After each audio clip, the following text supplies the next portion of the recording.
So, natural law is a set of universal, inherent, objective, non-man-made, eternal, and immutable conditions which govern the consequences of behavior of beings with the capacity for understanding the difference between harmful and non-harmful behavior. Funnel 5, a free 2-day online conference. Ignite hearts and minds. The event that will spark truth, love, and freedom. February 21st and 22nd, 2026. For more information, visit freedomundernaturallaw.com.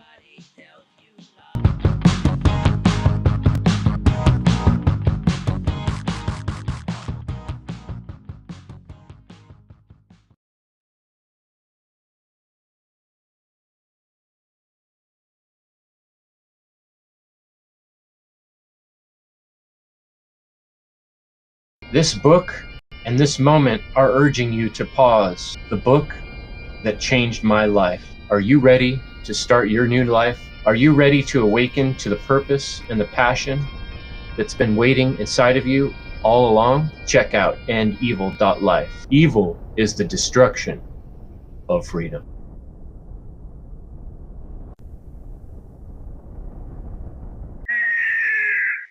I got the book, The End of All Evil. I got plenty of copies. So if you click on this link, either this book here or this link, it will take you to a payment page. You get the book, and I send you some End Evil podcast stickers. My book is out. And so you can right now click on this link, order that copy that I'll sign for you. And I will also send you some stickers. Or you can get both. And this is a limited time deal that I've got on my website right now. You can order my book, the author's copy signed, and you can get The End of All Evil for $45 for both. And that link is right here on the End Evil store.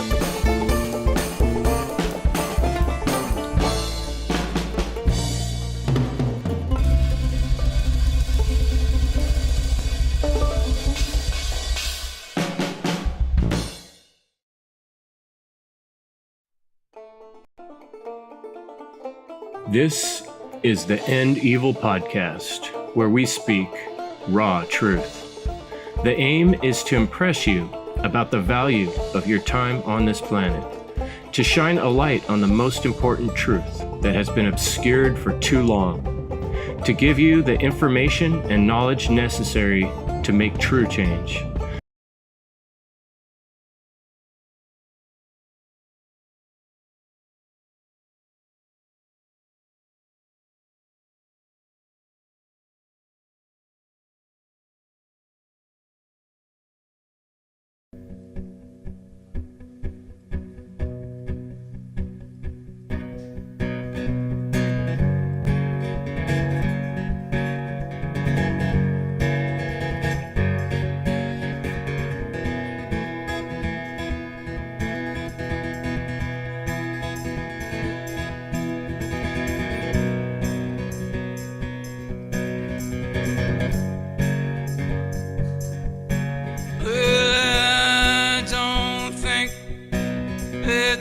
Ever existed, put the cart before the horse.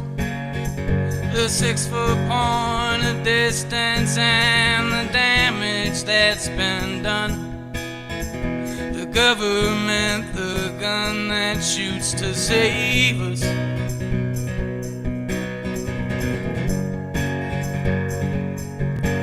And I don't need the pills and vaccinations. I got all the air to breathe. The sunshine on my face is just like medicine to me. Why do we compete with Mother Nature?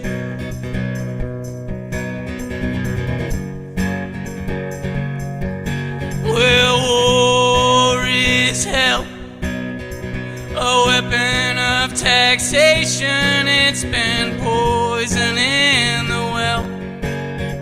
I wonder how they made it so that we could hardly tell the difference between slavery slavery and salvation.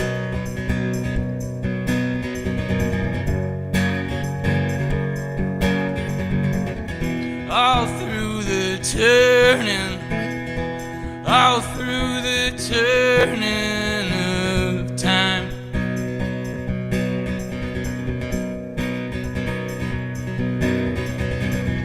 Let's call it what it is. It's organized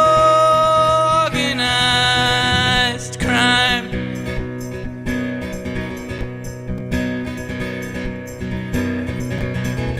All through the turning, all through the turning of time.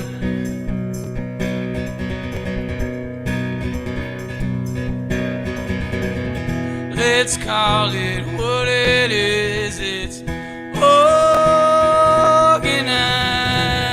crime.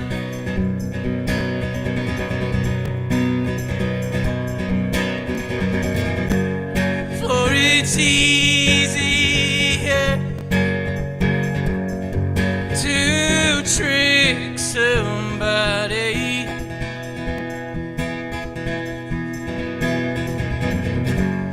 than it is to convince them that they've been tricked.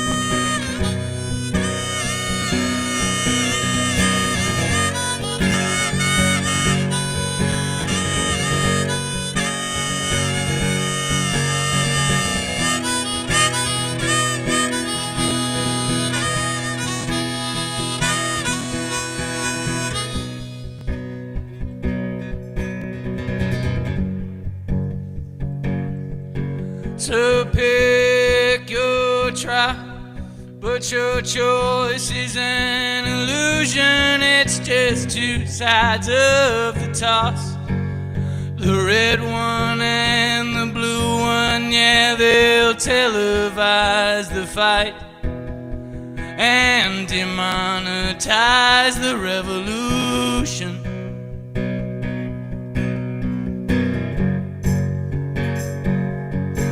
Well, history is written by the victors. It's the killing of the king, the sacrificial victim, and the club that you're not in.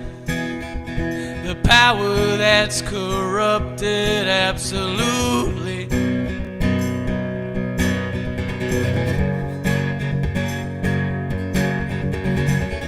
All through the turning, all through the turning of time.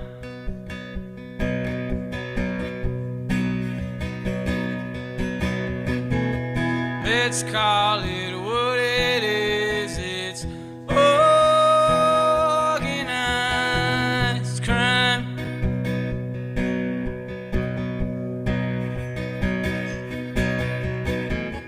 There's only three things that no one can hide.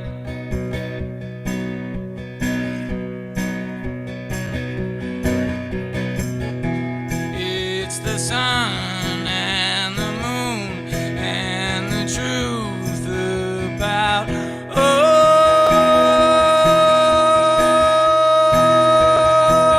organized crime. Thank you very much, everybody.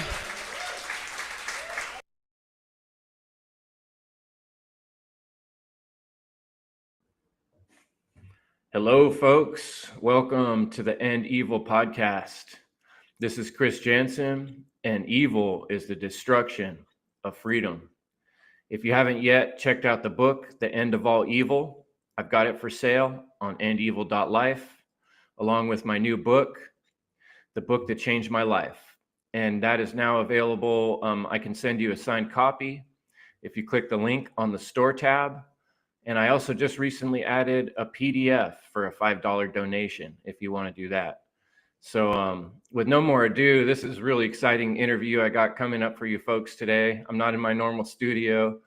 I got a little remodel project going on, but I got my man, Brendan Daniel here, who's an amazing musician that I had the pleasure of meeting at the Sound Path to Freedom event. And man, your voice just blows me away, Brendan. And it was so great to meet you. And I want to say before I let you start talking that ever since the event, I downloaded all your songs and I've been playing them as I drive around or as I'm working. And I just know this whole period of my life is going to be like, every time I hear your music, it's going to bring back these memories. And that is so precious. And one of the things I really love about music. But thanks for joining us, Brendan. Say hi. Yeah, man. No, that's great to hear. I'm happy to be here, dude. I appreciate the invite. And that makes me feel really cool to hear. Meeting all you guys was awesome. And everybody that's been reaching out and saying that, it's just like, it's incredible. So I'm stoked, man. It's really great to hear. Yeah. And like I read the intro to your book. Haven't gotten deep into it yet, but I read Will Keller's introduction there. It's great. I know I'm going to love it. Yeah, Will and I have done a couple episodes talking about Renaissance, and that's really what I hope to help encourage and motivate and inspire. Renaissance, you get the idea of art and music, and I've always thought, like, what could be more valuable than art? Someone can just paint something or make some music, and it costs nothing, basically, the canvas to do it on or the, space to record on the machine. And it could be worth any amount of, value in the future. In fact, I've heard that like some big time gangsters in the world trade art because it's the easiest way to trade large amounts of value, So Imagine how much we could change the world with a renaissance of these ideas of morality, and using this art is a way to do it. So maybe you could start by just telling us a little bit about your process of becoming a musician and what got you inspired to start playing the guitar and singing. Yeah, sure. I guess music was always kind of a part of my life. I grew up in like your mainstream kind of Protestant Christian house. So my dad was the worship leader, and there was always music at church. We were kind of not allowed, but like heavily discouraged from listening to like secular music, quote unquote secular music. So most of my music growing up was like church hymnals and like what I call Jesus music. And so that was probably my introduction to it. But then as I got a little older into my adolescence, I really found a liking to the harmonica. It was one of my dad's friends, Mike Butler, who I think started playing like some bluesy stuff on the harmonica when I was a kid, probably like 5 or 6 or something like that. And I don't know why, or who knows, like maybe some past life shit or something. I don't know, but I was just immediately drawn to that instrument. I found it so cool and convenient. You could just take it anywhere. And then like through high school and stuff, I always had like one, and I would like beatbox into it and come up with some like clever stuff. I considered myself more of a drummer. I think everybody's born a drummer, and then you just kind of get that, I don't know, beaten out of you through society or whatever. So I played the djembe and stuff like that. And I would like beatbox into the harmonica and started traveling around and camping, and then like, parted ways from the deconstruction of that institutionalized belief system, so to speak. And then kind of then my brothers, my 2 older brothers, I have 2 older brothers and an older sister. I'm the youngest. They started getting together and doing church at their own house, because there's likewise we're starting to kind of realize the hierarchy of the church institution of it all, and we're just doing more of like breakfasts and like kind of like talking about like, what do you think this means and what do you think that means. And so my brothers came up with the idea for like, I think they looked at, and I could be getting this wrong, but I think or they could be getting it wrong, I haven't looked into it yet, but the etymology of the what the word church was supposed to mean was something more like a town meeting. So they came up with the idea of town meeting, which kind of organically became a band with the two of them playing like open mics and stuff. And then I would go to those open mics and occasionally play with them. And then just, you know, over time, it just became that I became one of the members of the band, and it was the three of us. And yeah, turns out you need one more than one harmonica, which is very unfortunate because they're like $50 a piece. You got to get like two for every key. So yeah, just kind of naturally started taking music a little more seriously. I'm left-handed, so it's always been a little bit of a struggle to find like a left-handed guitar. They're not as available as right-handed guitars. But my oldest brother is also left-handed and plays left-handed guitar. So then that happened, and cut me off anytime if I'm just rambling. But No, so then you're that good. happened, and then the whole pandemic and everything. And I've told this story 1,000 times, but you know, my older brothers, God bless them, weren't privy to things that I was paying attention to at that time, which is to say that they got the, you know, the Jabarewski, and I avoided it and wasn't allowed to play anywhere. Like all music was monopolized at that point, so nobody was allowed to play anywhere if you didn't want to, you know, subscribe or be subservient to the will of the, you know, that bullshit. You know what I'm talking about. So then that kind of sparked my solo career, and I started writing a lot more solo stuff, trying to make a much more in the direction of truth and liberty and freedom, as a reaction of everything that happened during the COVID stuff. And it's been an incredible silver lining, because I've met people like you and all of the incredible people that I've met, like, you know, Soundpath and Porcupine Freedom Fest, and just like everybody in the Free State community, and everybody like just in general, like, you know, meeting Mark and Richard and like all these incredible people whose voices really helped me through a lot of this stuff. Right. And now I'm in another band, you know, with two incredible songwriters. We're called Red Pill Friends. Oh, cool. And yeah, it's just been really cool. So it's just like, I guess the overall of it is that music's kind of just always been a part of my life. It's always just been this thing Woven that's in. helping me through. Yeah. Yeah, you know, when I interviewed Grant Presence last week, I was telling him, I remember during the scam, he put out that track, and I think I don't know if it was that track, but one of his tracks on the video, he was wearing this shirt.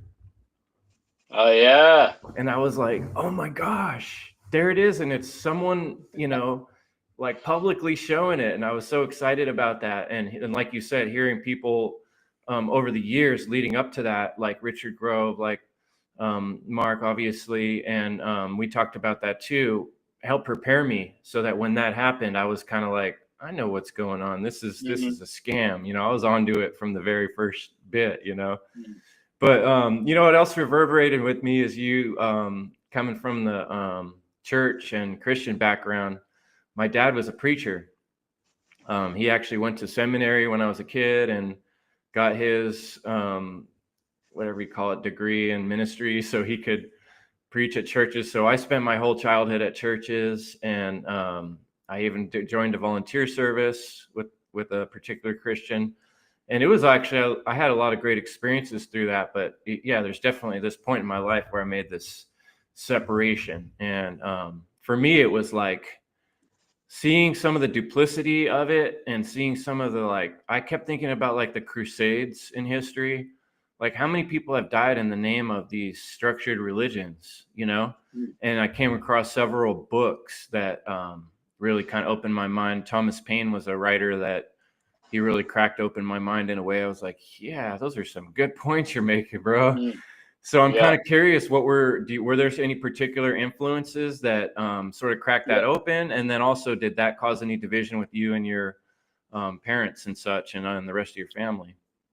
Well, Rob Bell, I don't know if you've ever heard of him. He was one of the first authors who was like very much involved in he was like a preacher or pastor or whatever, and had like was kind of very well known amongst that space. And then he started kind of speaking out about hell and getting into, once again, the etymology of words and like dissecting like Hebrew meanings of like what this, and like, you know, going through scripture and like what the time would have been like. And I don't really know much about what he's into now, but I know that at that point it was that sense of like, oh yeah, this is all fear based. This is this whole hell thing. Like you got to either make the right choice based on, as Mark talks about the real 7 deadly sins, right? Like they're not, none of them are based in actionable stuff. It's all mostly just like how, thoughts, and really trying to control people's behavior.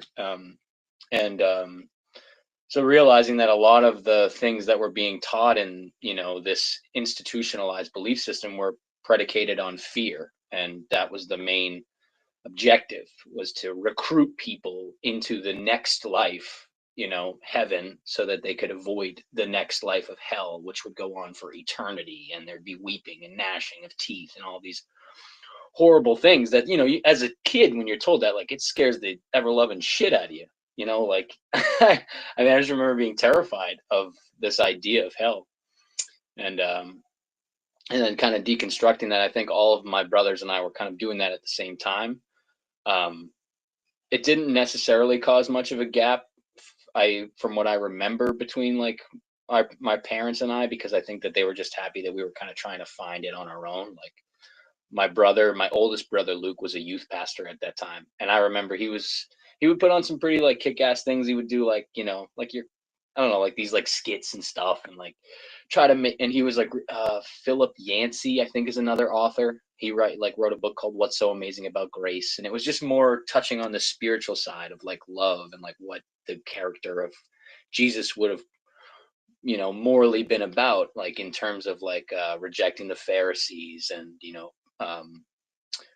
much more about like the kingdom of heaven being within, and like all of these things that, as you and I both know, and everybody in the natural law space who has looked into these things, the Renaissance, as you mentioned, it's like that's much more aligned with what I think is going on in those texts. And the church I grew up in would have been more of what you'd consider to be, I suppose, the philosophies of the Pharisees. And but my dad is still very much involved in church, but I guess he's what you'd call a good Christian. He's not really concerned about what other people do, and he's not really a very judgmental guy.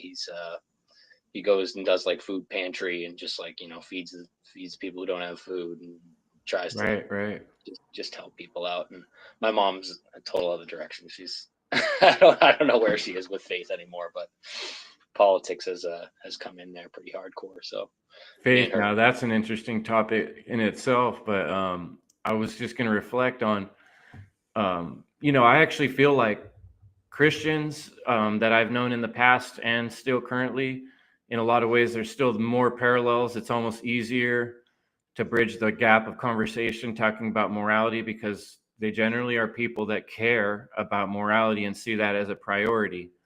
So the only separation is, when we start talking about, some of the nuances of what's right and what's wrong without the Bible. And so many people I've talked to, everything goes back to the Bible. And I'm like, wait a second, what if someone never had the opportunity to get that book? Or what about before that book was even printed, so there wasn't morality then, and all these kind of deeper questions pop up. But I do feel like that is one of those gaps that's a little easier to bridge with people that are already caring and interested in morality and see that as a priority. And I can have pretty good conversations with people for the most part in that realm, although there's more extreme dogmatic versions of Christian has quite a range.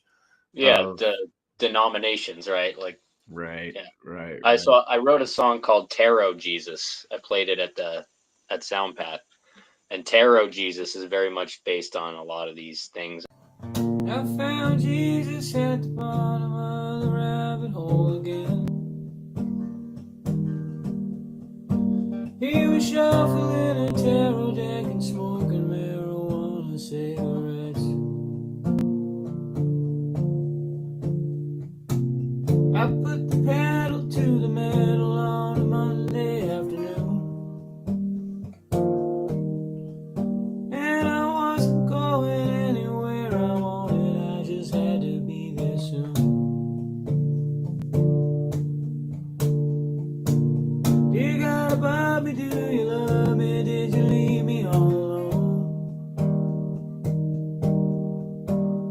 world seems so ugly when you're stuck inside the cell of your cell phone.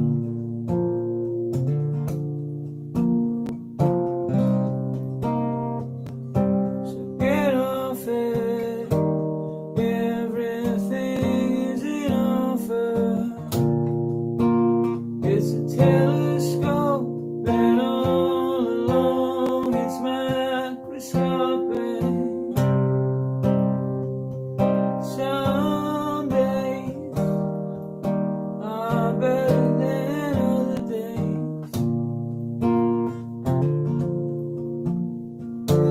Yeah, I read the quote that you had wrote upon the porta potty wall.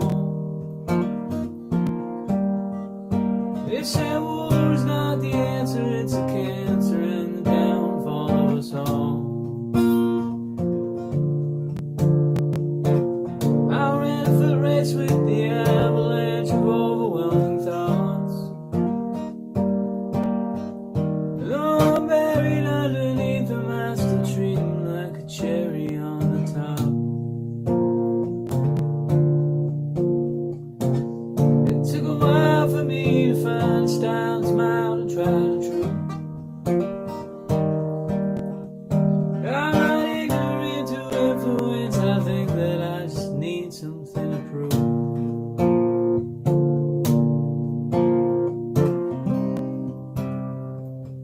So get off it, everything is an offer. It's all around and all the while, it's not that often. Some days are better than other days. I found Jesus at the bottom of the rabbit hole again. And he was shuffling a tarot deck and smoking marijuana cigarettes. In institutionalized religion that you're discouraged from looking at, like, you know, astrology, astrotheology, in a lot of ways, like the etymology of words, like real history, tarot, the Kabbalah, like, you know, anything that's considered the occult. Yeah. It's the big bad occult. Right. So the first line is, I found Jesus at the bottom of the rabbit hole again, and he was shuffling a tarot deck and smoking marijuana cigarettes. Because I, more often than not, would just find that sense of, right, like, you know, your Christ within, or your higher self, however you want to put it, right out. Like when I would be getting high, or through a lot of psychedelic experiences, you know, like within your own spirit, that was like the big thing that kind of even deterred. My brothers can't smoke. They get like paranoid. They like lose their minds, but I love it. I smoke all the time. And I feel I feel like a deep sense of connection with what you would want to, with what I would consider to be Christ, like more often than not when I'm in that state of mind, and I'm, you know, I have a little bit of plant medicine or cannabis, and I'm just connected with nature, and just feeling aligned with the spirit. So I think that kind of ties in. Go ahead. No, I was just going to say, through a lot of that, it led to, like, you know, psychedelic journeys and you know, like astrotheology and, you know, all this kind of crazy stuff that, to me, I always wanted to like talk to Christians about, you know, because it's like fascinating stuff that I was like, this is like creation, isn't, you know, like it's all kind of a part of creation, you know, the one. But yeah, if you're kind of limiting yourself to a certain type of belief and it's based in fear, then more often than not, people aren't willing to step outside of those parameters and engage in these things, which are so beautiful. So right, like that's exactly what I was going to comment on, like the whole questioning process, you know, like when we're born, from the time we're growing, it's like a constant asking all these questions, and infants are like, why? You know, when little kids are like, why, Dad? Why, Mom? Why? Yeah. Why? And at some point, this grinder of society starts trying to tell you that if you want to grow up, you got to stop asking those questions. And whether it's religion or school, they're saying, no, now just accept these answers, quit asking too many questions. And I feel like things like cannabis, or for me, mushrooms, have really opened up even more questions than I would have even dreamed of. And that's always been a beautiful, wonderful thing. That being said, I'm on Sober September right now, which is for me kind of tough with the herb. I've always, my whole life, cannabis has worked really well for my personality and who I am. But I'm also really appreciating some time off right now. It's pretty exciting. And also it'll be fun when I'm done with this month to smoke again. But it's actually, I was gonna say, it's been about over a week and a half now, the longest I've gone in a long time without smoking because of my tooth surgery.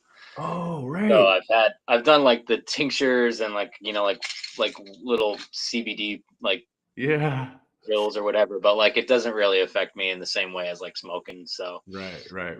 But it is incredible, like noticing how much weird different dreams. my mind works. And super weird dreams. I had like dude, I don't know, it's weird to talk about this live on air, but I don't care. I had like a totally like a crippling anxiety attack like a couple of nights ago. It's actually the day it was the day before Charlie got shot, or you know, whatever that was, which maybe there's some Schumann resonance there for me, because like all of a sudden it's like a high impact event, right? Like everybody's attention is on one thing, and so maybe that had something to do with it, or maybe, you know, there's probably a lot of things, but like I think it's got a little bit to do with just like I was just more tuned in with my mind, but like my mind kind of like attacked me. Like I had like a sense of like I felt like I was on like 10 strips of LSD all of a sudden, and I was like shivering cold, and like I was looking at my girlfriend. I'm like, "Are you cold?" She's like, "No, I'm fine." I'm like shivering cold, like I was like ice cold to the touch. And I just like was like dead sure that I was like gonna die, and like kind of like had to like kind of chill out and like, you know, get into my breathing and like put my body in like certain position, like, you know, like yogic positions, and just like try and chill out. But it was just strange, and just observing that and being like, man, like, would that be happening more often if I wasn't smoking all the time? You know, like, well, that's interesting, is that the fear thing, you know, that's one thing I've tripped out on. I've known quite a few people in my life that have like never done anything like that, like never done cannabis, never tried mushrooms, never done acid.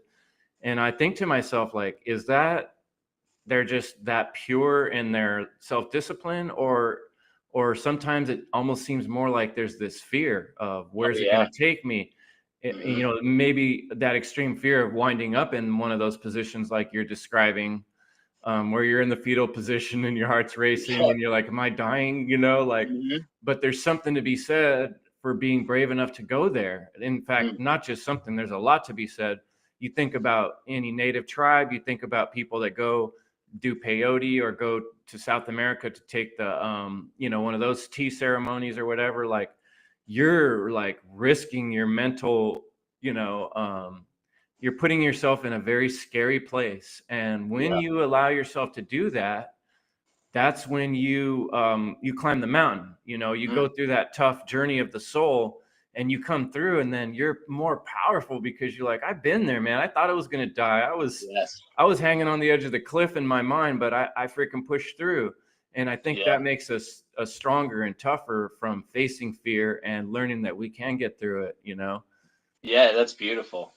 Yeah, you nailed it. I mean, like when you go through something like hard with somebody, you have that natural kind of like bonding experience, and in a way that's like what we ought to be kind of like all experiencing as a human family. Like we're here living, like we don't know what the fuck this really is to some degree, you know, like incarnation is like is a bit of a dive into the unknown. You know, there are things that are known, there is truth, but like this journey is we're all on it together, you know. And in a way I think acknowledging that is it connects us on a soul level, where it's just like you said, that psychedelic journey, people really are, they don't, you know, when you stare into the abyss, it stares right back. The void stares back, my man. Library of the Untold. I love the name of his band. But it's freeing. It is an incredible, it's terrifying, but it's freeing. You have to kind of go through that the Negroni, right? The blackening, and go through that the dark parts of you know, that the alchemical process to to Right. to truly bring that out. I mean, that's what music really is for me, is, you know, putting forth all that packaging, programming, and things that trauma, you know, and bringing what creates the sense of freedom, you know, out of that, you know, liberating myself and hopefully anybody who hears those rhythms and music's like through it. And it's so relatable to other people. It opens up a door between people that's like a universal bond. And you know, it got me thinking. I remember seeing this interview. I wish I could remember the name of the gal, but famous musician, and they were asking her like, where does she get her inspiration from to write the lyrics and the songs she writes? And she's like, it just comes to me like from the ether. Like, I didn't write this stuff came through me. And I remember like the Beastie Boys, one of those guys was quoted saying that too. Like, that's why they made up that song Intergalactic, because they were like, this stuff comes from outer space, bro. It doesn't come from me. You know, I'm just channeling it. So tell us a little bit about your experience with that, and I'm curious how your process works of writing music too, and how you create the wonderful things you do. Yeah. Well, thank you very much for saying that. I think I think that's it in a lot of ways. Like, to bring it back to scripture, you know, it's like the word, right, is like what speaks existence.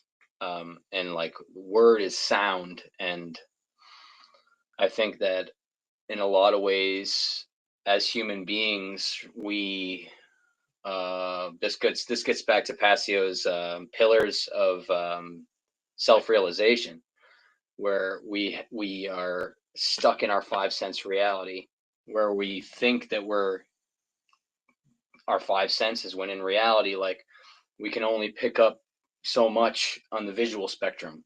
You know, and like science proves that. And like we're only in touch with so much of what's going on here. So in a way, we're kind of like an antenna, and those thoughts that we align ourselves with, which are those thoughts that I think in a way. So when I write a song, I guess to touch on my process, it's very often something will just kind of like come to me like a lightning bolt, a phrase. Sometimes it's maybe a song, it's a full song, but sometimes, more often than not, it's just like one phrase, or something being said in a certain way or in a different way, where I think to myself, like, if I can find a way to say that will be relatable to like, that's the way I'm trying to, that's it, you know. So I'll write it down, and then it'll work its way into something organically. If you know, I've got to put myself down with it and do the work of bringing that forth. But a lot of that is just kind of aligning myself with that space where it can come through most clearly. So like, so for instance, my song I wrote is called Needle on the Outskirts. I probably wrote that song maybe a month, or like a couple weeks or a few weeks after I had this thought in my head of just, you know, the phrase "to each their own." Everybody's heard that phrase, and everybody knows that phrase, right? To each their own. It's like, it's a very simple, broad stroke, but it connects with a lot of people, and that's what I'm trying to do when I write a song. I'm trying to connect with a broad audience, like everybody, not just like a specific, like, on the nose topic, if I can. So, and obviously in this realm, we know much about self-ownership and how important self-ownership is. It's almost like the key of like what the whole thing is about. Self-ownership, sovereignty above reigns. Like, what a better way to put this gigantic umbrella of concepts into one small phrase than matching that phrase that already exists, to each their own, with self-ownership. So to each their own, to own themselves. And I just like, that's it. So I write it down, and you know, and I know that that's eventually going to be put into a song there. So I just give it time and try to align with it, and then when the time is right, lightning strikes and it just comes. Like planting the seed, right? Yeah, exactly. Yeah, you made me think too. Exactly. Natalie Rise has a song about autonomy, and then, you know, Richard Grove with autonomy. That word, like sovereignty, also kind of encapsulates that same concept. But then there's this other aspect of reality where we're like woven in and glued to all the other life around us, and we affect everything else. And I think that's like a huge step of the spiritual evolution that maybe just a lot of the public and mainstream just is blocked for whatever reason from getting there, is recognizing that not only am I here to discover the truth and see the void staring back at me, but then I'm supposed to do something with that, Right. and share it with other people. And I think music kind of naturally does that. But I'm curious if you had some point in your journey where you kind of realized, like, wait a second, it's not just for my own process, but this is for the world, for the future of humanity, for all life, you know? Yeah. How does that strike you? Yeah. Well, I'll share a story, and I'll try not to cry when I share it, because I share it often. No, and feel free, man. It gets me very emotional. But my buddy, I won't share his name, but my buddy, he grew up with me. He grew up a much tougher situation than I had with a family. Like, my parents are still together. They love each other. Everything's great. Him, not so much. He grew up in a very rough upbringing. Stepdad's in and out. Certain stepdad, not so good. Very abusive. And he's had a long go with it. And we've always been friends, and we've been close. And so a little while ago, I hiked the Long Trail. It's probably back in like 2017 or something. I hiked the entire Long Trail, which is a hiking trail across the state of Vermont from Massachusetts all the way to Canada. It was awesome. I loved it. It was one of the best things I ever did. And when I got back, I had some inspiration, just, you know, spending that much time in nature. This was one of those ones that just came straight to me, full on. There's a song called Least of These. And I just wrote, it was just like one of those magic moments. I just had to get out the jar to catch the lightning. And to me, but it was very heavily inspired by hiking this trail. So I play this song, and we record the song with town meeting. And then one time I'm at a party, and my buddy Kyle comes up to me, and he's like, I want you to know that, he's like, can I talk to you? And we went over and we were talking. He's like, he's like, a little while ago, I was driving in my truck because I found out my stepdad was beating on my mom again. And I was like, I was enraged with violence to the point where I was on my way over there to go kill him. Like, I was going to kill him. And if you knew him, you know just as well as I do, he's not kidding. He was going to do it. And he said, I had the town meeting CD in the truck, and I could hear your song, Least of These, come on. And I pulled over and I hit the back button to play it again, and I turned it up. And brother, I started bawling, because right then and there, I knew that I was going to forgive him. And I was like, damn, dude, that's a song that I kind of wrote about hiking, and it helped you deal with violence and anger, and like making like a right choice over a wrong choice, and like trying to like make a better decision. Like, that's beyond my power. Like that was like a sure sign that like doing something, like as you said, and creating that had such an impact on my friend in a subconscious, not even in a direct way that I could have been like, hey, like it was like, higher power, divine. Yes. Yeah. And divine it's synchronicity. It's humbling. There's nothing about that that's like, oh, how great am I? It's like, how great is it that it's working all the time, and that I can be in service to this thing. And I think that's, to touch back on the religious thing, I think that's one of my biggest qualms that I find with a lot of the mainstream institutionalized religion, is this idea that it's all about the next world, and that you only have to focus on the recruiting process of getting people to the next world, rather than like doing anything here and now and actually taking action. This is it. This is the point horizon. That's what I like to put it. This moment is the only thing that exists. Mm-hmm. Future and the past aren't even really that real anymore, or this is the holy moment. Yeah, all the time.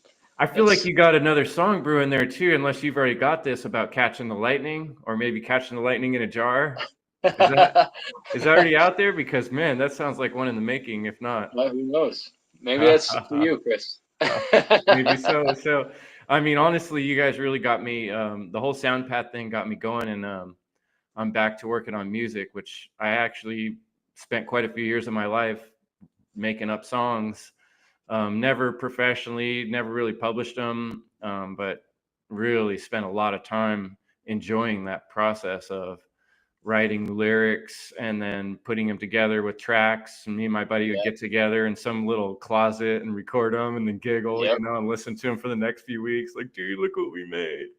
It's so fun, man. Awesome. And a lot of them turned out to be prophetic too. Like I would have never realized. And then listen to them years later, I'm like, damn, that song's about everything that happened in my life over the next 10 years. I didn't plan that shit. That shit just happened, bro. That is a whole other. So in that same song, to piggyback off that thought, that very same song, Least of These, I didn't know quite what I knew the spirit of what I was writing. I knew it was inspired by nature, but I didn't know quite how prophetic it was.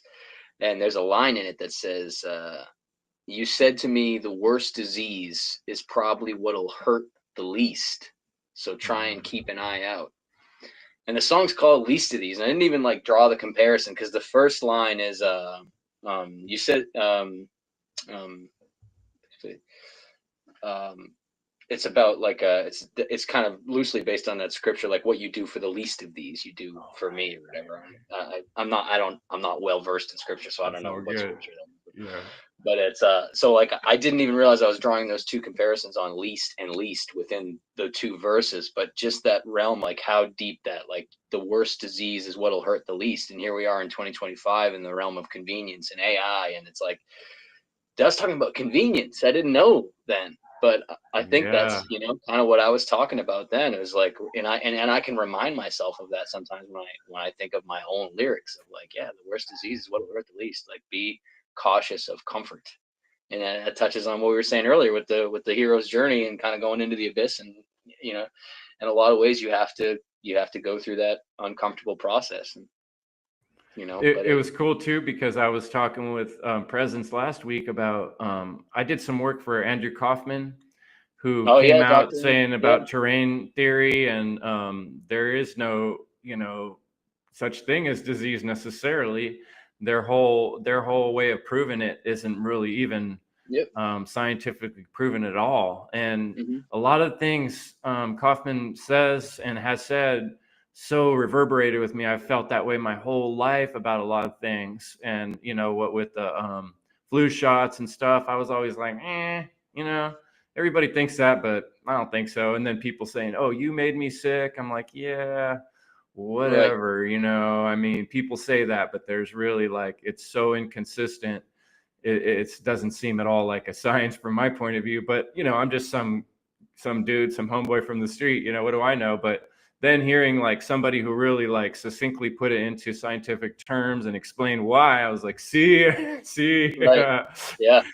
Which kind of brings me to another thing. You struck a chord in me when you talked about faith. And I'm really curious how that, you made that similar transition I did from coming from the religious background to following your own autonomy and your own sovereignty and your own questioning process and trying some different plant medicines.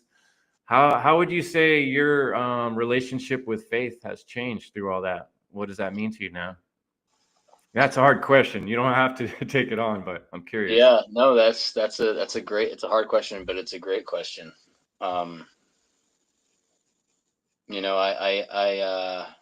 guess I wouldn't know necessarily how to answer it. I mean, I definitely still am mystified every day by just the world, the whole sphere of consciousness, whatever that is. And I think that's just it. I think that's really it, is just that this notion to always be curious and always be, never too comfortable, I suppose. I got this tattoo. It was one of the first tattoos I ever got. And I didn't know at the time it was the masculine and feminine symbols, essentially.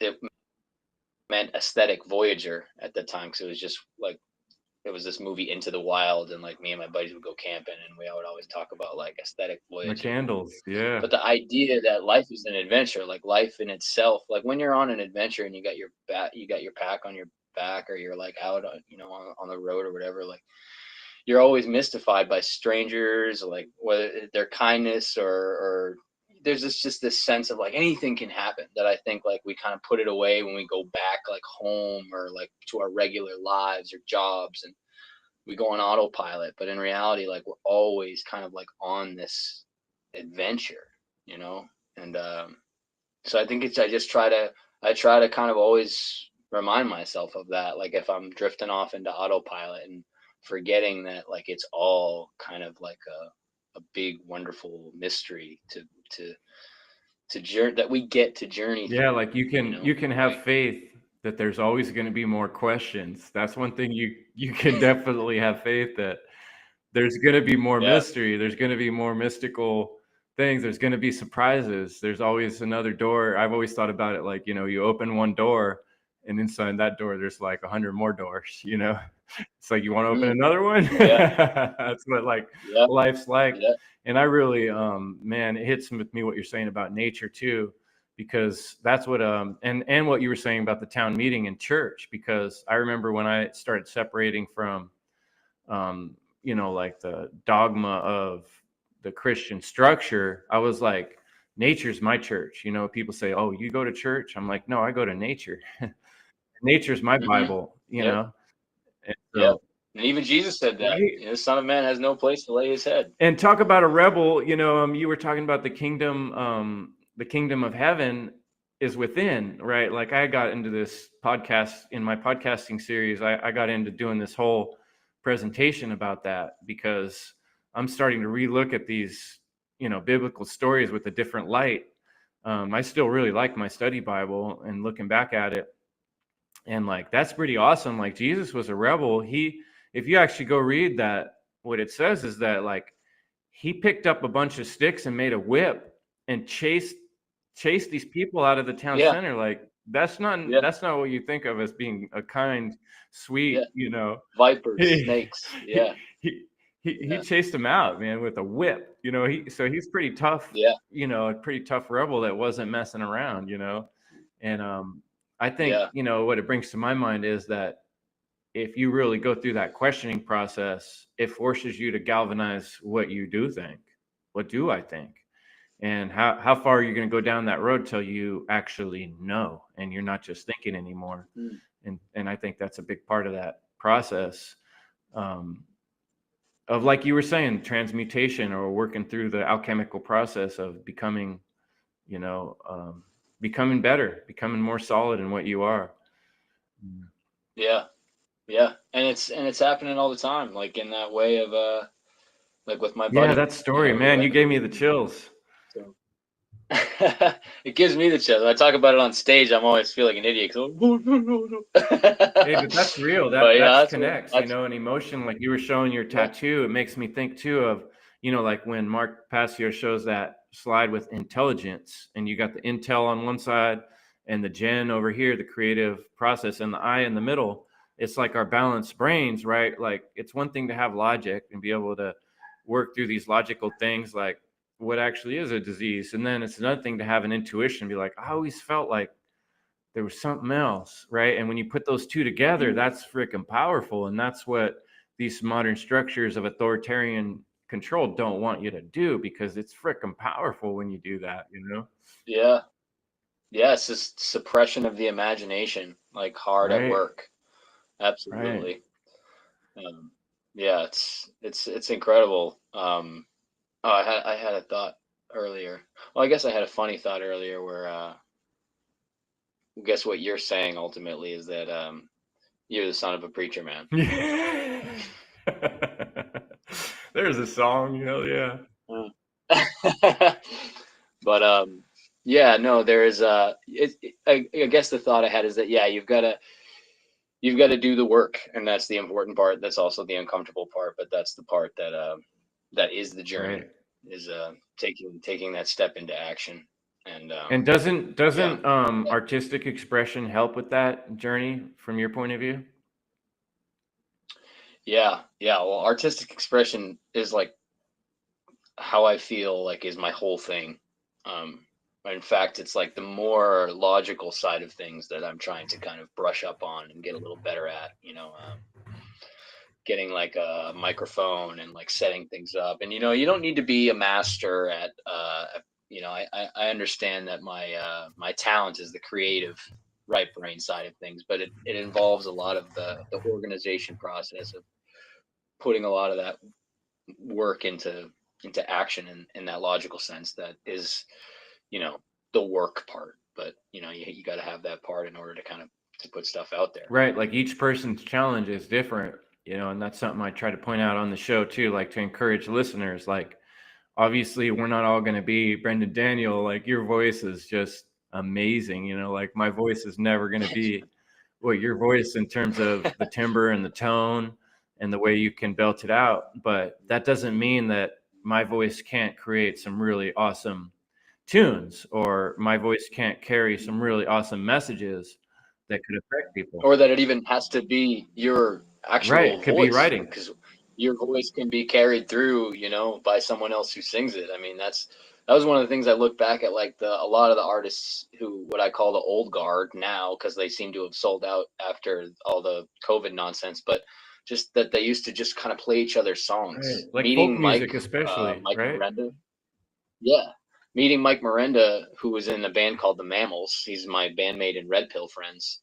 I cover his song Unpopular Ideas every time I play now. And it's just a beautiful song that touches on like the philosophy of nature and self-governance and, big pharma and like all of these incredible topics that he just beautifully put into a song. And, we met by, divine intervention, like being in the right place at the right time at Porkfest, like these things that that's the part you don't have kind of control over, that chaos part. Synchronicity. But that will to be like, let's get together, let's practice, let's make a band, let's, and he's been doing it for so long. So in a lot of ways, I'm blessed to have him as a mentor. Yeah.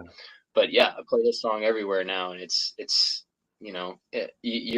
what you write can be sang by somebody else, and it can echo in so many different ways. And actually, in the song "Organized Crime," I have this line in it. For it's easier to trick somebody than it is to convince them that they've been tricked, which is a very old quote, but I heard it like repeated over and over again on Ricky's podcast. He does like a podcast called The Ripple Effect. Yeah. Ricky Berendez. Shout out Ricky. So yeah, that was kind of like, that was just like in there. And it was, in a way, I was kind of like trying to give him, that was like my little nugget of like, this is for you, because I hear it so often repeated by you in a way that I feel like if you could write it in a song the way that I could, then you would. So like, I'm going to do that in a way. So like you're his voice in a way at that moment, right? It's like, yeah. And like, I mean, obviously like Mark Passio, I mean, when Mark Passio came to buy my CD, to buy the Red Pill Friends CDs, we had like all of our CDs out there. He had like, my other bandmate Jude CDs were out there. Mike's CDs were out there. The Mammals CDs were out there. I had my CDs and the Town Meeting CDs, and of course Mark, being the incredibly generous person he is, he's just like, I just want to buy every single one of them, And I was like, I can't let you buy my solo CD because you fucking wrote it.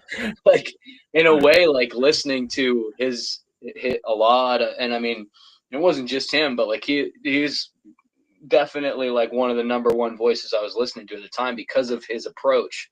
And specifically, like some people, that's not the approach for them at the time where they're at in, but for me, that was exactly what I needed. I call it the spiritual bitch slap. Yes, exactly. I love that. That's fucking beautiful. I love that. That's what I needed in that. So that was that was what kind of wrote a lot of those songs in a way, and Mark's obviously, his musical style is not my folky stuff, but it's kind of one hand giving to the other in a way, like, being able to kind of like hear that I've inspired him in any way, is just this kind of like that's exactly the way it's supposed to be, because man, you've inspired me. So all I could have ever asked is to give back that inspiration towards you. That speaks to, the tree of life. Normally I have my tree of life behind me on my poster, but I'm not in my studio today. There we go, my man. Appreciate it. Yeah. Yeah, it's all tied together, right? That symbol really shows that, every part of the tree creates the tree, and the tree is not a tree without all those parts, the branches, the roots, But on the subject of your CDs, I realized after I told you, I was like, man, I don't even have a CD player. Otherwise I'd probably get some, but I realized I do have a CD player in my ride, and it actually will record CDs so I can listen to them later. So now I do want to buy your CDs, and that's a good opportunity to ask, where do people go to buy your CDs? Can we get them mailed to us? Well, this touches back on the logic part of things, because I have not figured out. Well, I have to physically get more CDs, so I have to order more CDs. The whole tooth surgery has kind of put things on a little bit of a hiatus. So I need to order more so I can physically have them. And then I need to, and I'm having somebody who's a little better at this than me, figure out how to get them to be sold online. And then I just have to do my due diligence of getting the packing material and selling them. So right now you can't physically, I think if you go to bandcamp.com, you can buy it, which is the best way, as far as I know, to actually support the artist, because Spotify will just, they just steal your money. But Bandcamp at least gives you a little bit more, and you can download it. And I believe there's an option to buy it physically. But I just be patient with me if you do, because I need to still order more and send them off, which is just one of those logical aspects of things that I'm left brain things that I'm trying to get a little better at. Hey man, we all got our work to do. And I just was trying to jump that hoop myself with writing the book and then figuring out how to send it out to people. And there's been some struggles I didn't expect on that path. Like, it's really hard to send stuff overseas. It's way more expensive than I would have thought, which is hard to price it right. And it takes forever sometimes to get to different places. So we got to learn these lessons. Like, I'm like you too. I tend to be a little bit more right brain. Like, I'll just send the books out. But, it's like, you got to learn how to have the little packages and have the books ready to send out when someone orders them, all that kind of thing. And so same with your process. But I see you got your BrendanDanielMusic.com. There must be some links there. Can we find your social media and stuff there too? Yeah. BrendanDanielMusic.com should basically lead you in the direction of my YouTube, my Patreon, my Bandcamp, my tour dates, which I don't know if I have much coming up, but I'm working on that too, trying to book more, send more emails and whatnot. Hoping to maybe book something else out in Pennsylvania again. How about California? Cool.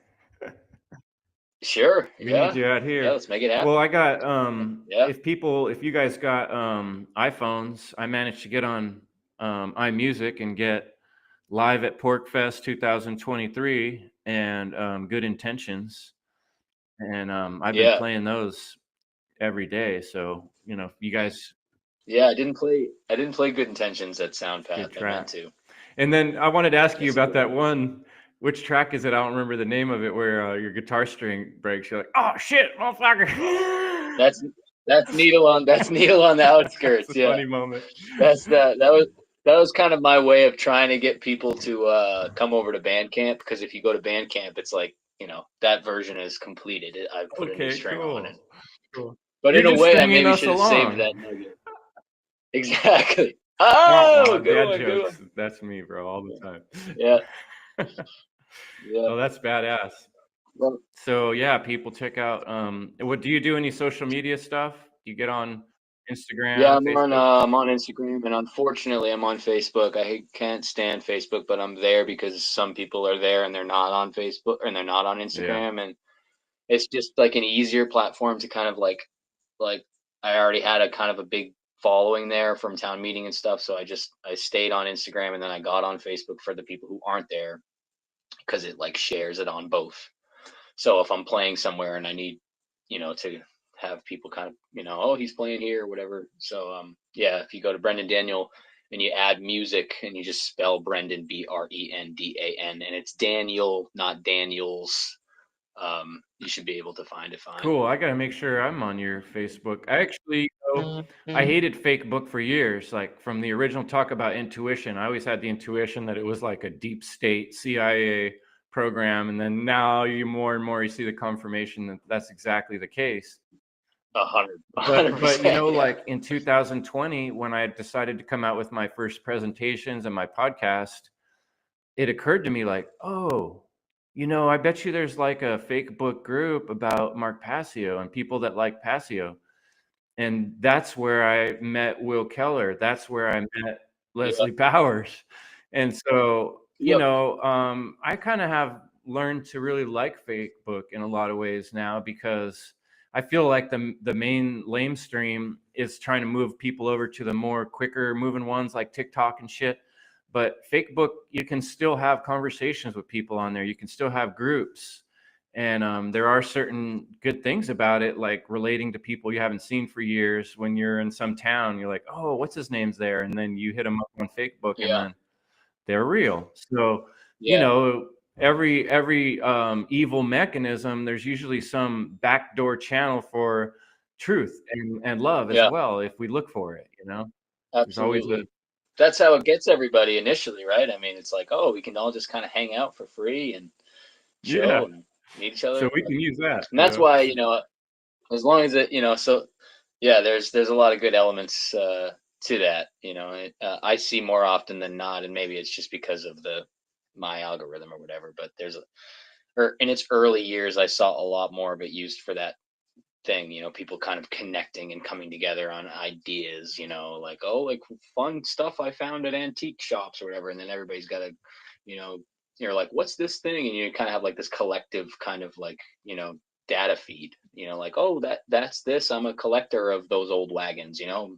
Here's a picture of mine, and like, you know, that's the one you got there is a blah blah blah blah. Like, oh, cool, like, you know, we can meet up or something, and you know, I don't know, I'm kind of making weird comparisons, but like, you know, then you're at like an old timey wagon festival, or you know, any kind of like weird little nuance fringe kind of community you can find, right? You know, so that's you can be creative and create your own group that no one ever created before. Yes, you know, like do it, folks. Don't be afraid of it. Just because it is a CIA control mechanism doesn't mean you can't use it to connect with people that you might not have connected with otherwise. You know.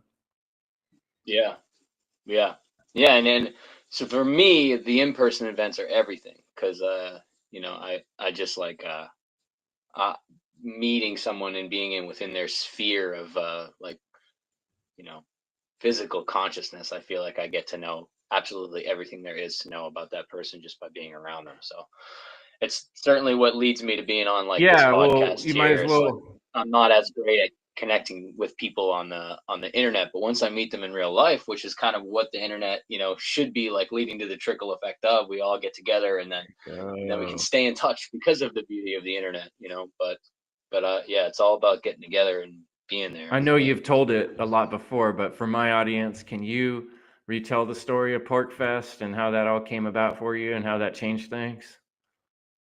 Yeah. So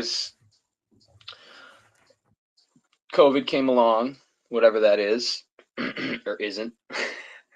And I town meeting at the time had a pretty big following. We were like making our way up, starting to open up for pretty big names, had quite a big following. And then the pandemic happened, and I was very vocal at that time about my thoughts on it. I had already had a gigantic mistrust in the pharmaceutical industry and was kind of, like I said, tuned into a little bit of what was going on in terms of what most people would consider to be conspiracy theory. I was not going to get the vaccine, and I knew it was going to get rolled out, and I knew that was what this whole thing was about. So I was very vocal about it. And as many people were at that time, they decided to be incredibly divisive and decide that I was on the other side or the wrong side, and tell me how much they were disappointed in me. And in a lot of cases, people told me that I was, you know, a selfish piece of shit. I had my head up my own ass. A lot of people who I have very close and dear relationships with on a, you know, on like a soul level. So it was an incredible betrayal from like a good portion of the people who had followed the band, which I guess I just wasn't aware that that many people weren't like privy to what I felt like my lyrics were touching on. So I thought I really need to find, so like obviously I'm not allowed to play anywhere. I had a meeting with my band. I said, look, are you guys cool with this? They're like, yeah, we're cool with it. We're going to continue on. And I was like, okay, well, Godspeed, because I'm not. So as far as I knew, I was never going to be kind of allowed in like the main scene of like being able to play music again. But music is my life. So I need to find, and Rage Against the Machine is raging towards the machine. And everybody is like, everyone who you thought would kind of like have some fucking balls didn't. And it sucked. So I was like, if I go to this and listening to podcasts, just constantly, like everybody at that time, just trying to get as much of that like-minded spirit as I could at that time. But as someone who's not very good with, like being on the internet and like engaging in that type of way, I just needed to find an in-person event. And I knew if I could just show my music, because I couldn't get, I didn't have the right video and the right recording stuff. And like, I didn't feel like anybody was kind of like willing to help, obviously, because it was divisive. So I just knew I needed to go to an in-person event and show my music, because I had written music I had written all these new songs with that, with the notion of like, oh, well, people were confused about like how the spirit of what I was writing about before. Let me make it a much more to the point type of, I'm going to write to a specific audience this time. So I wrote Hills We Die On, which the first line of that song is, we didn't land on the moon in 1969. They lied about it.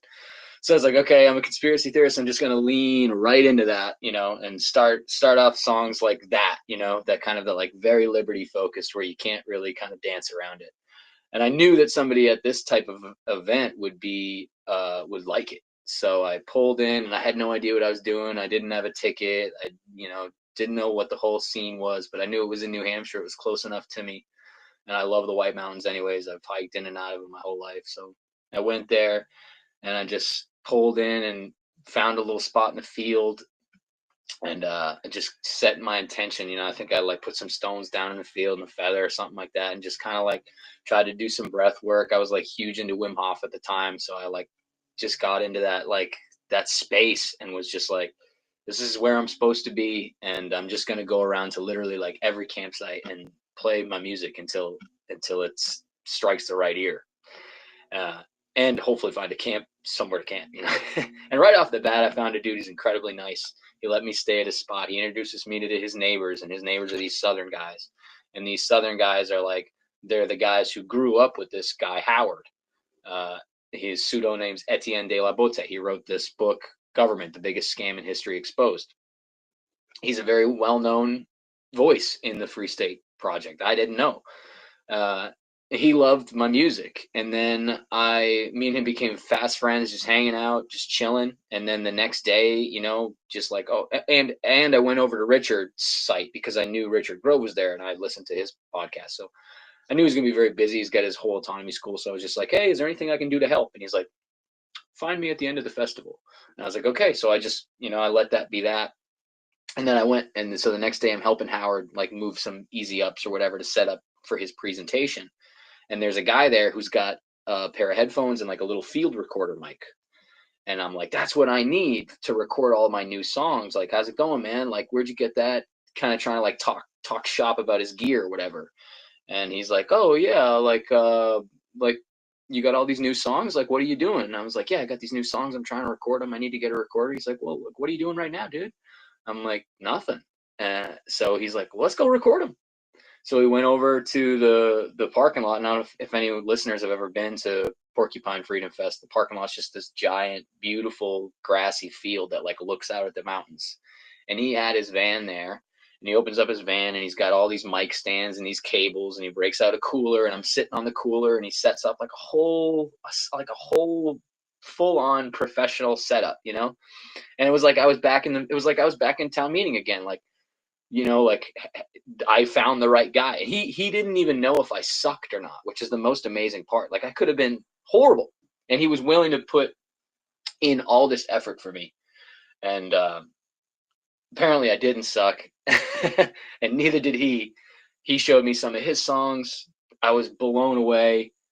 He had a podcast. He has a podcast called Terrain Theory, and he put my song out on his podcast, and it was like exactly what I had envisioned and like manifested, because I was listening to this podcast. I got to get my music on these podcasts. I got to get into this space, because these are my people. This is where I want to be, you know, like these are the folks I want to make music for. I want to make music for Richard Grove's audience. I want to make music for Mark Passio's audience. I want to make music for Sam Tripoli's audience. I want, you know, these people to listen to my music. And so Mike, he was in a band called the Mammals. Same situation. Him and his wife, incredible songwriters. They started their band initially with Pete Seeger, and they experienced more than anybody else that sense of the old guard kind of like not following through on actually standing up for what's right and speaking truth to power, you know. Particularly during the whole COVID thing, people were just lost in the sauce, and it was just incredible. And I mean, yeah, long story short, we're bandmates now, and like he's one of my best friends in the world, and he's a mentor of mine, and I learn so much from him every day. He's like one of the most active, incredible, hardworking, brilliant people that I've ever met. And he orders he's considers himself my label. In the past 2 boxes of CDs that I've gotten to put out there, he is completely paid for. And similarly with Howard, he had a whole box of books that he gave me. He's like, I just want you to sell these and have them support your art. And at SoundPath, I had like very little CDs, and most people don't listen to CDs, but the audience at SoundPath were all about the books. And being able to kind of sell that and like help me with my gas money and all that stuff on the way home was incredible. So I like those 2 people I met right off the bat have just they've helped me in so many ways. And Richard was just like, me and him, like I hung out for like 3 or 4 days after the festival was over, because it was like rainy and shit, and just like hanging out with him and his wife and his kid and a few of his students, and just chilling. And like you know, obviously just playing music. We're like jamming to Alice in Chains and shit. And it's just cool. You're the man like, out of the box. Yeah, exactly. Man, and Howard, he's such a cool. Etienne's done multiple funnel conferences, so he's been a big contributor to some of the stuff I've done too. And yeah, I've been through a lot of times with Richard and Autonomy, and helped, you know, behind the scenes with some of his work. So I love all those guys too. I wish I could make it out to PorcFest, but I love that story because, you know, earlier I asked you about faith, and I feel like that story is actually telling the essence of, you know, answering that question even better than we could have in other words. Yes, and yeah. A lot of times a story or a song, as we know, it's a multi-layered truth that tells all these stories in so many more ways than words alone. But we're getting close to the end. I know I needed to let you go for an hour. You got big things ahead of you. You got music to play tonight and a long trip ahead of you. But I want to just give you the floor to talk about whatever you want to close up, whatever message you want to send to people. I don't know if you want to talk about where people can donate to help you out, because I want to share those links. Oh, yeah. My girlfriend set up a GoFundMe for me for my tooth surgery. We're already up over 4K, which is awesome. I think we set the goal for 6 so I could have extra money for like cosmetic stuff, for like the after stuff, because like I gotta get like extractions, and then like you know, like mainstream dentistry has kind of fucked me my whole life. And it's tough because when you sit down in that dentist chair and you get a feel like by the time the dentist walks in, you've already gone through, like, you've been there for over an hour with dental assistants, and they can be the sweetest people in the world and have great intentions. And then the dentist comes in and you're like, oh, this person's just trying to make a fucking buck off me. It's too late. You've already signed the paperwork and all this shit. And they don't always explain well what they're going to do. I had the same experience. Yes. I'm like, oh, if I knew that that's what they were going to do, I would not have done that. I already knew that my last root canal, like I already knew that like it was quackery, but I was in so much pain. And someone's there, like my girlfriend's there. She's experiencing this pain too. She can't deal with it. And then so like she's like gets my dad to like, you know, like, and we can't afford to like fix it. So then someone comes along and they're like, look, I'm going to pay, just do this thing. So now you're kind of at the whim of someone else's generosity. And I was like, Right. it's like, it's better than being in pain, but it's hard to kind of, looking back, I should have been a little more, like, I guess, resistant to the root canal, because I knew it was going to be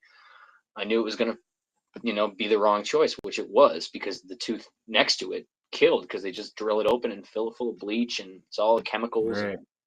Anyways, I finally found a dentist who gives a shit, and she's incredible. She's a holistic dentist, biology dentistry, like no chemicals, no metal, and she's very willing to help me out, and is giving me a discount already on a lot of these things. So finally have like a light at the end of the tunnel, so to speak, in terms of like a lot of this stuff, because I've been dealing with stuff my whole life because of dentistry and not having to be able to afford it, and then just getting shit fucked up. I won't get the metal out of my mouth and all this crap, and like all that to be said, help Brendan out, folks. I'm gonna put the link in the chat, and I'll put it on the screen.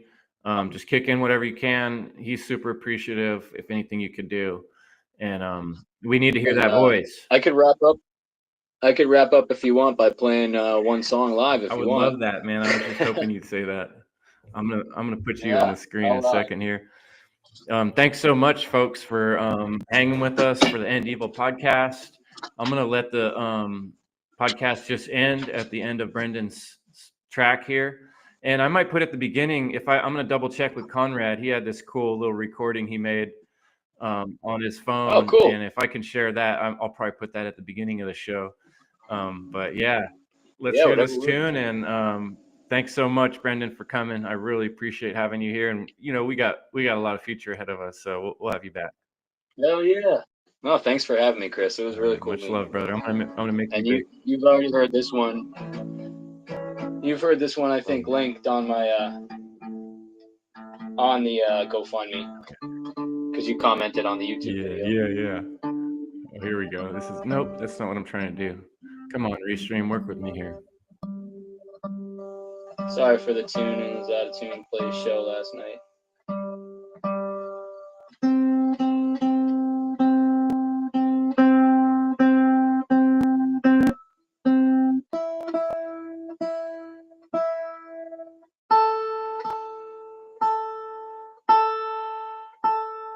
All right, so I came up with this idea on the way back from the Soundpath Festival, and had it floating around in my head for about a week, and finally finished the lyrics.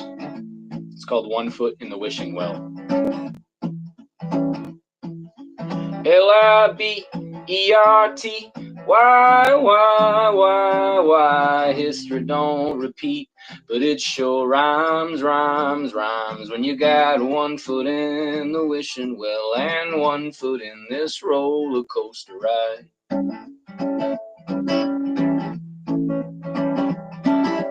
E-N-E-R-G, why am I so foolish to not pick up on the signs as I go back and forth and in and out of time? Do I not recognize them?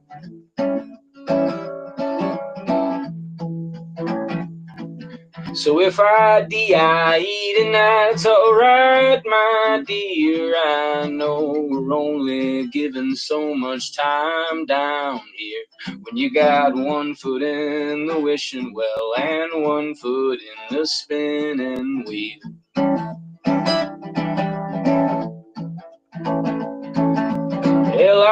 L-I-V-I-N-G, here and now. Well, the more things change, the more they stay the same somehow. When you got 1 foot in the wishing well and 1 foot's trying to burn it down.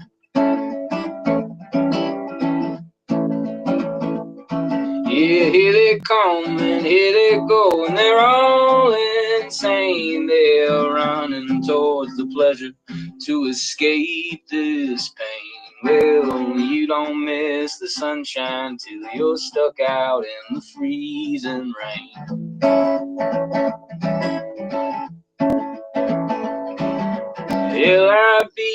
ERT. Why history don't repeat, but it sure rhymes when you got one foot in the wishing well and one foot in the paradigm.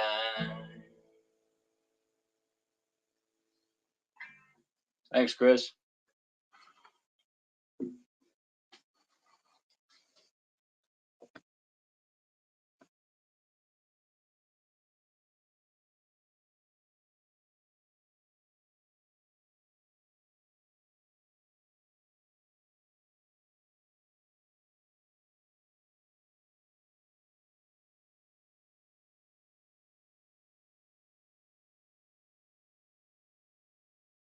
This book and this moment are urging you to pause. The book that changed my life. Are you ready to start your new life? Are you ready to awaken to the purpose and the passion that's been waiting inside of you all along? Check out endevil.life. Evil is the destruction of freedom.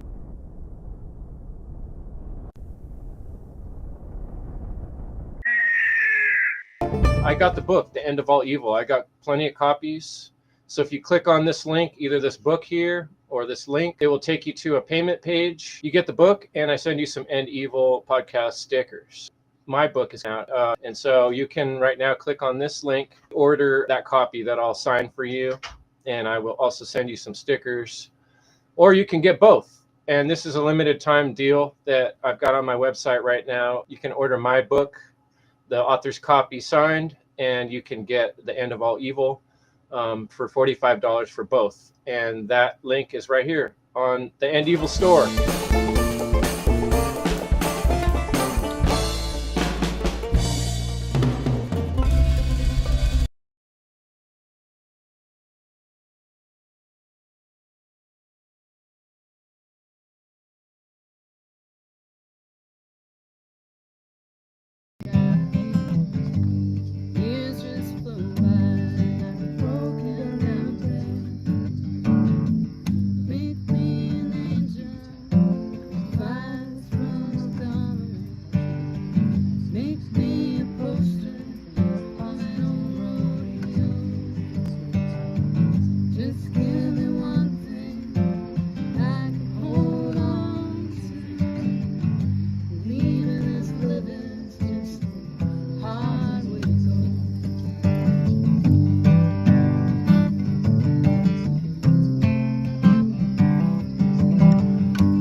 Can you keep rolling for say if there was a fourth verse? Go if you pick it back up. Can you go back to it? I got something. Oh, okay, I got you. Okay. Yeah. Okay. Life is simple when I'm hanging with my people. What will it take, just one move to end evil? Life is simple when you're living like this. All the time I was against myself, I didn't feel the bliss. And it's nothing like that when I'm here today in the back roads of the beautiful PA in the countryside, where the sunset coming and I'm on my way, man. I'ma coming when it's Sunday around 7 o'clock Eastern time. I'ma tear down the roof, I can hear the fire coming with my people, and I'm loving being like that. Life is simple, wish I knew you back in the day. When I was working all against myself, I was digging my own damn grave. Now I'm out, now I'm swimming, man. And now I'm flying now. Out here, it's the sound path will never die. Never follow the crowd, never hit the crowd. Always going loud, always in and out in the moment. Unscripted in the moment, and I'll never give up. Always gotta show 'em. Natural law, and that's the only law. That's all, it's natural law. On the law. On the law. With the people you love, and it's all easy to do. Without you, gotta find a way to end the evil.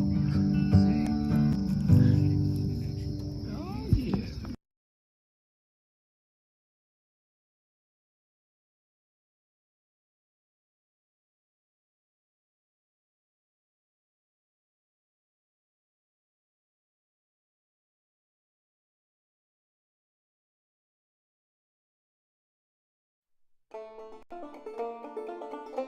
This is the End Evil Podcast, where we speak raw truth.